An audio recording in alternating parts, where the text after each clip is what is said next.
भारत की राष्ट्रीय राजधानी दिल्ली में G20 शिखर सम्मेलन का आयोजन किया गया। दिल्ली के प्रगति मैदान से दुनिया ने सबसे बड़े लोकतंत्र की उस पहल को स्वीकार किया जिसे वसुधैव कुटुंबकम की संज्ञा दी गई। एक पृथ्वी, एक परिवार और एक भविष्य के उद्देश्य के साथ G20 शिखर सम्मेलन का 18वां आयोजन संपन्न हुआ। पिछले 17 बार के आयोजन के बाद आखिरकार भारत को विदेशी मेहमानों की खातिरदारी को लेकर जिम्मेदारी दी गई। ये पहली बार था जब भारत के विश्व के नेताओं के इतने शक्तिशाली समूह की मेजबानी कर रहा था। बदलते भारत के इस परिदृश्य को देखते हुए राजधानी दिल्ली को दुल्हन की तरह सजाया गया।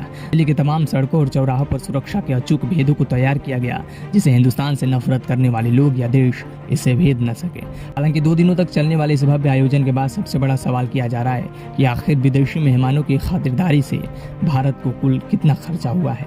को जानने के लिए दी राजधानी की टीम ने कुछ मीडिया रिपोर्ट्स की अध्ययन की, जिसके मुताबिक G20 शिखर सम्मेलन के लिए राजधानी को सजाने में 4,254.75 करोड़ रुपए खर्च किए गए हैं।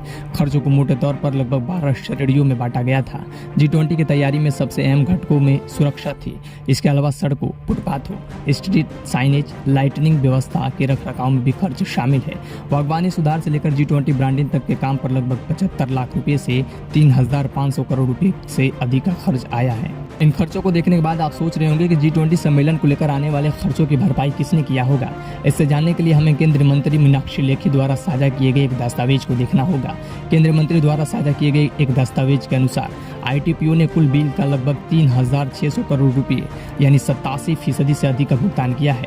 इसके बाद दिल्ली पुलिस ने 340 करोड़ रुपए, NDMC ने 60 करोड़ रुपए का भुगतान किया है। वहीं दिल्ली सरकार के लोक निर्माण विभाग ने 45 करोड़, दिल्ली सड़क भूतल परिवहन मंत्रालय ने 26 करोड़, दिल्ली विकास प्राधिकरण ने 18 करोड़, दिल्ली सरकार के वन विभाग ने 16 करोड़ और MCD ने 5 करोड़ रुपए खर्च किए हैं।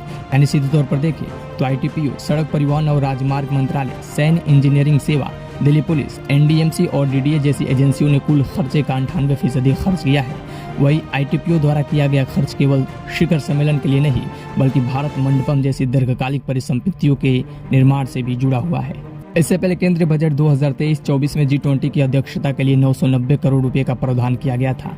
अपने बजट भाषण में वित्त मंत्री निर्मला सीतारमण ने कहा था कि वैश्विक चुनौतियों के मौजूदा समय में G20 की अध्यक्षता ने भारत को विश्व आर्थिक व्यवस्था में अपनी भूमिका को मजबूत करने का अनूठा अवसर प्रदान किया है। वसुधैव कुटुंबकम के थीम के साथ भारत वैश्विक चुनौतियों से निपटने के साथ साथ लगातार आर्थिक विकास को संभव करने के लिए एक महत्वाकांक्षी जन आधारित एजेंडे को आगे बढ़ा रहा है। अब इन खर्चों को देखने के बाद आप सोच रहे होंगे कि इतने खर्चे से भारत को क्या मिलेगा। इसे समझने के लिए हमें G20 में शामिल देशों के प्रति विश्व स्तरीय आंकड़ों को समझना होगा। G20 में भारत के अलावा अमेरिका, ब्रिटेन, जापान, चीन, मैक्सिको, जर्मनी, फ्रांस, रूस, Argentina, Australia, Brazil, Canada, Indonesia, Italy, दक्षिण कोरिया, सऊदी अरब, दक्षिण अफ्रीका, तुर्की और यूरोपीय यूनियन शामिल है। देशों के दुनिया की GDP में हिस्सेदारी करीब 85% है। इसके अलावा G20 देशों में दुनिया का कुल 85% प्रोडक्शन होता है। अंतर्राष्ट्रीय व्यापार में भी समूह देशों की हिस्सेदारी करीब 75% है। ग्लोबल इकोनॉमी में G20 समूह की हिस्सेदारी के इन आंकड़ों को देखकर इसकी अहमियत का अंदाजा लगाया जा सकता है। इसकी अध्यक्षता करने से भारत को ग्रुप के सदस्य देशों के साथ व्यापार संबंधों को और भी मजबूत करने में मदद मिलेगी। अगर एक्सपर्ट्स की माने तो भारत का ये आयोजन भविष्य की ग्लोबल इकोनॉमिक ग्रोथ को हासिल करने में काफी कारगर साबित होगा।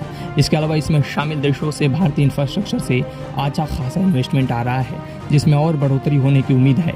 वह युवाओं के लिए Y20 के जरिए इंडस्ट्री 4.0 को युवाओं के लिए ज्यादा अनुकूल बनाने का मौका मिलेगा। आपको बता दें कि Y20 G20 देशों के युवाओं का संगठन है जिसे 2012 में औपचारिक तौर पर G20 में शामिल किया गया था। तब से ये G20 सदस्य देशों के युवाओं को आगे बढ़ाने की आवाज को कई मंचों पर उठाता आया है।